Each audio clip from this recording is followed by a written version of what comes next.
Pourquoi nous venons à Jésus-Christ? Matthieu 12, verset 28. Mais si c'est par l'Esprit de Dieu que je chasse les démons, le royaume de Dieu est donc venu vers nous.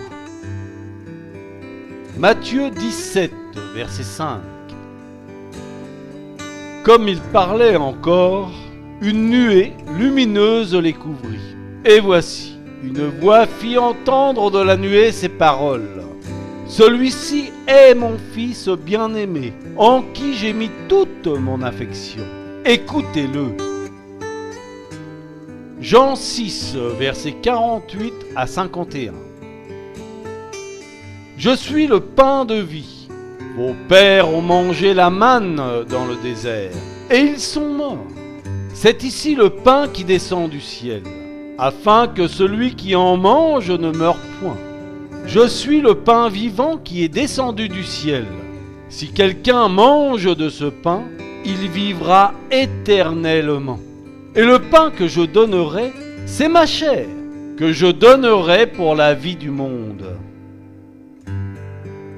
Jean 6, verset 54. Celui qui mange ma chair et qui boit mon sang a la vie éternelle, et je le ressusciterai au dernier jour. Et toujours dans Jean 6, prenons versets 57 et 58.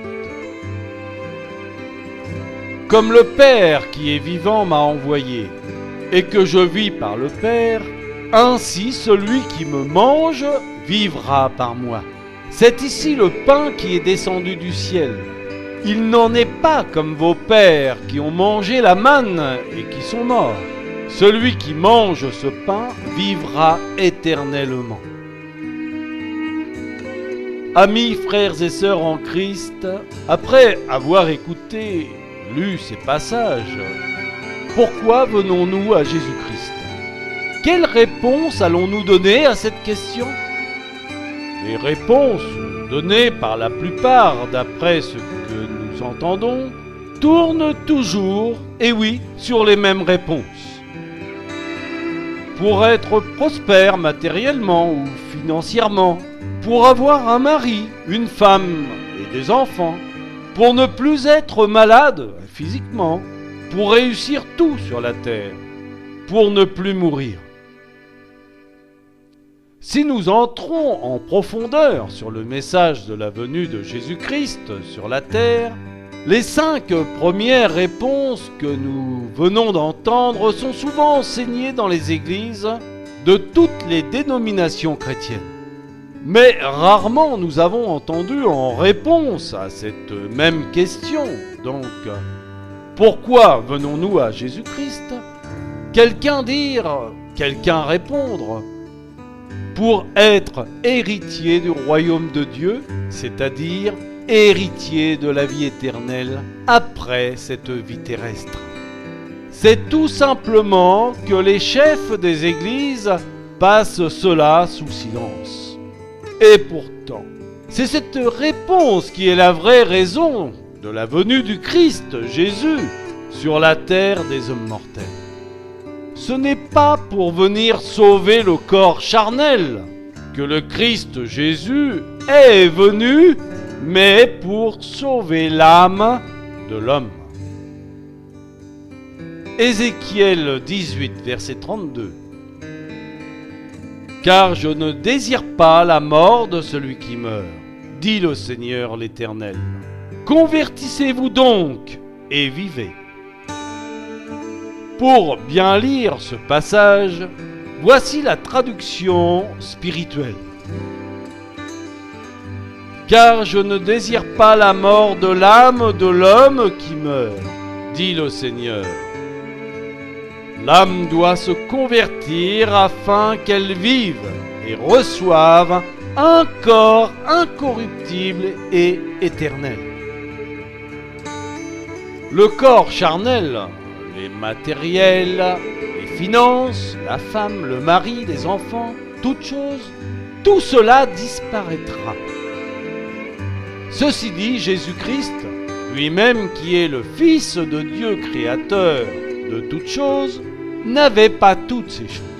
Il n'avait ni femme, ni enfant, ni richesse matérielle, ni richesse financière, ni maison.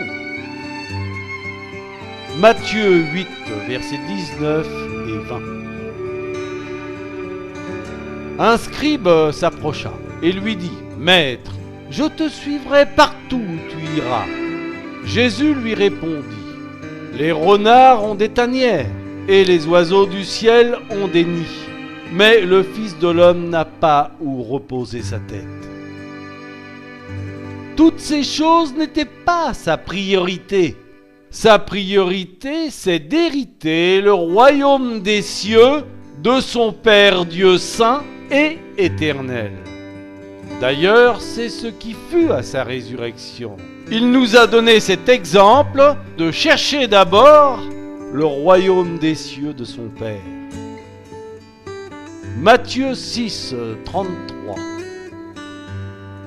Cherchez premièrement le royaume et la justice de Dieu, et toutes ces choses vous seront données par-dessus. C'est cela qui est important dans les yeux de Dieu.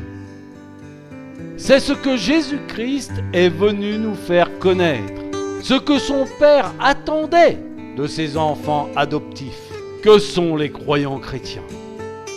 Mais aujourd'hui, les hommes viennent à Jésus-Christ, non pour chercher à gagner le royaume des cieux, mais pour chercher les choses du monde, des choses qui ne nous appartiennent pas, car elles ne sont que passagères.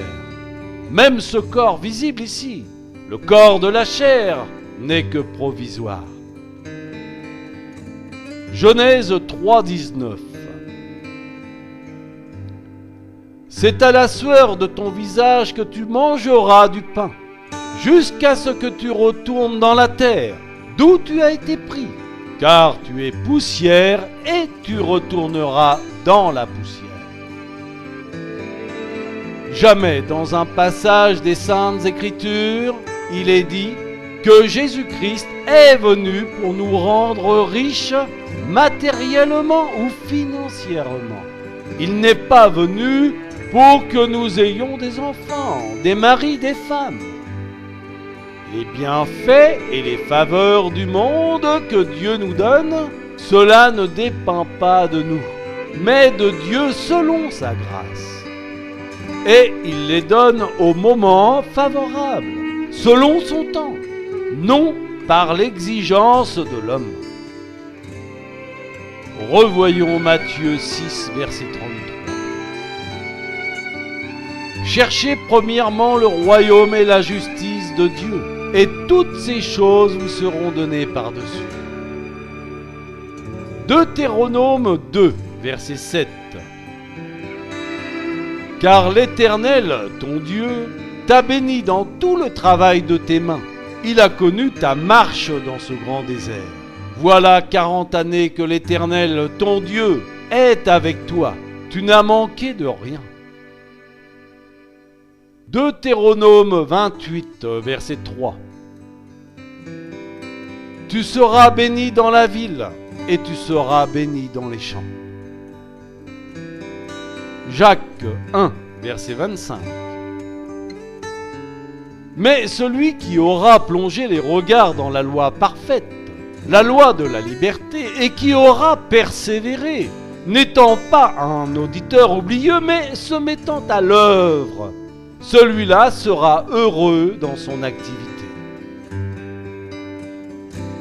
Persévérer, se mettre à l'œuvre, ne pas être un auditeur oublieux, c'est-à-dire la quête de la vie éternelle, en marchant dans la sainteté et de la perfection. Matthieu 5, verset 48. Soyez donc parfaits, comme votre Père céleste est parfait. 1 Pierre 1, versets 15 et 16. Mais puisque celui qui vous a appelé est saint, vous aussi soyez saints dans toute votre conduite, selon qu'il est écrit, vous serez saints car je suis saint. en pratiquant la vraie religion. Jacques 1, verset 27.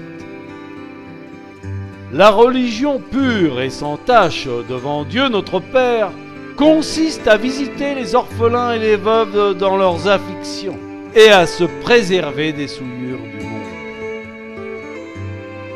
La bénédiction de Dieu ne dépend pas de la volonté du croyant chrétien, mais de la volonté de Dieu, surtout de son temps pour bénir. Ce n'est pas le serviteur qui bénit, le serviteur surtout l'enseignant. L'enseignant, lui, montre le chemin et c'est au croyant chrétien d'emprunter le chemin. Nous constatons dans la majorité des églises que certains serviteurs prennent la place de Dieu. Ils se prennent pour des producteurs de la bénédiction. Ils soumettent des croyants chrétiens à des rites et traditions périmées, les ordonnances de la loi lévitique, dite la loi de Moïse. Conclusion. Les croyants chrétiens passent de serviteurs en serviteurs à la recherche des serviteurs qui bénissent. Erreur. C'est Dieu qui bénit. Et Dieu bénit qui il veut. Dieu bénit au temps favorable, c'est-à-dire en son temps. Acte 1, verset 7. Il leur répondit, « Ce n'est pas à vous de connaître les temps ou les moments que le Père a fixés de sa propre autorité. » 2 Corinthiens 6, verset 2. Car il dit, « Au temps favorable, je t'ai exaucé. Au jour du salut, je t'ai secouru. Voici maintenant le temps favorable. Voici maintenant le jour du salut. » Ecclésiaste 3, verset 1. Il y a un temps pour tout, un temps pour toutes choses sous les cieux. Daniel 2, verset 21. C'est lui qui change les temps et les circonstances, qui renverse et qui établit les rois, qui donne la sagesse aux sages et la science à ceux qui ont de l'intelligence. Malheureusement, la majorité veut imposer leur temps à Dieu, alors qu'ils savent très bien que le temps de Dieu n'est pas notre temps. Ésaïe 55, versets 8 et 9. Car mes pensées ne sont pas vos pensées, et vos voix ne sont pas mes voix, dit l'Éternel. Autant les cieux sont élevés au-dessus de la terre, autant mes voix sont élevées au-dessus de vos voix, et mes pensées au-dessus de vos pensées. Résultat, ils quittent la voix de Dieu et vont consulter d'autres dieux, petite idée, pour recevoir ce qu'ils veulent en empruntant le raccourci. Luc 4, versets 5 à 7. Le diable, l'ayant élevé, lui montra en un instant tous les royaumes de la terre et il lui dit : Je te donnerai toute cette puissance et la gloire de ces royaumes, car elle m'a été donnée et je la donne à qui je veux. Si donc tu te prosternes devant moi, elle sera tout à toi. Alors, ils se disent croyants chrétiens. Ils se disent porter le nom de Jésus-Christ par le baptême. Ils fréquentent des assemblées dites corps du Christ. Chaque dimanche, ils sont à l'église. Ils chantent, ils dansent, selon eux, pour le Seigneur. Et pourtant, dans la nuit, ils vont consulter d'autres dieux pour recevoir les choses du monde. Les bénédictions matérielles, financières, des maris, des femmes et des enfants. Alors, pour tromper les autres, ils viennent faire des témoignages comme quoi Dieu m'a béni, en disant « À cause de ma dîme et mon offrande, Dieu m'a béni. » Amis, Dieu n'est pas aveugle. Dieu connaît tout, même ce qui est caché dans le cœur d'un homme. L'Esprit de Dieu sonde tout, Les bénédictions obtenues par ce jeu de passe-passe ne sont que des bénédictions éphémères, car elles ne durent pas et procurent beaucoup de chagrin. Proverbe 10, verset 22. C'est la bénédiction de l'Éternel qui enrichit, et il ne la fait suivre d'aucun chagrin. Amis en Christ, demeurez dans la quête de la vie éternelle et attendez patiemment le temps de Dieu et bénissez le Seigneur en tout temps. Que le Tout-Puissant vous accorde sa grâce. 1 Thessaloniciens 5, versets 16 à 19. Soyez toujours joyeux, priez sans cesse, rendez grâce en toutes choses, car c'est à votre égard la volonté de Dieu en Jésus-Christ. N'éteignez pas l'esprit. Rendez grâce à Dieu en tout temps.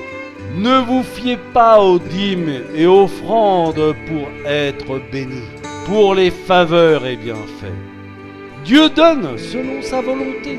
Quant au royaume des cieux, c'est le croyant qui doit l'obtenir par son obéissance à la parole de Dieu. Mais la pluie, le soleil et l'eau, Dieu les donne à tous, car tous sont ses créatures. En tant que créature, Dieu assume sa responsabilité. C'est par le travail de nos mains que nous pouvons manger le pain. 2 Thessaloniciens 3, versets 8 à 15.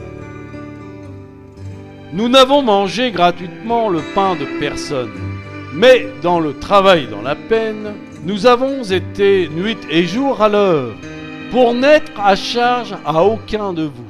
Ce n'est pas que nous n'en eussions le droit, mais nous avons voulu vous donner en nous-mêmes un modèle à imiter.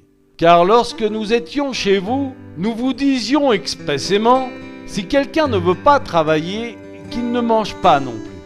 Nous apprenons, cependant, qu'il y en a parmi vous quelques-uns qui vivent dans le désordre, qui ne travaillent pas, mais qui s'occupent de futilités.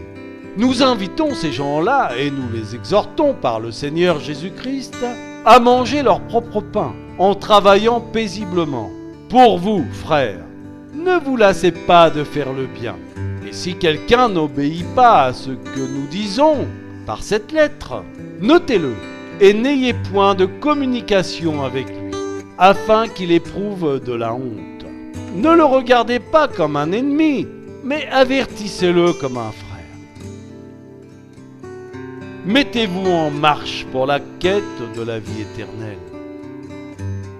Exode 14, verset 15. L'Éternel dit à Moïse, « Pourquoi s'écrit « Parle aux enfants d'Israël et qu'ils marchent » Frères, vous êtes invités à la méditation de cet enseignement. Jean 14, 6. Jésus lui dit, « Je suis le chemin, la vérité et la vie. Nul ne vient au Père que par moi. » Éphésiens 5, verset 14. C'est pour cela qu'il est dit, « Réveille-toi, toi qui dors, réveille-toi d'entre les morts, et Christ t'éclairera. » Voilà, frères et sœurs, pour cet enseignement, que le Seigneur Jésus-Christ vous éclaire.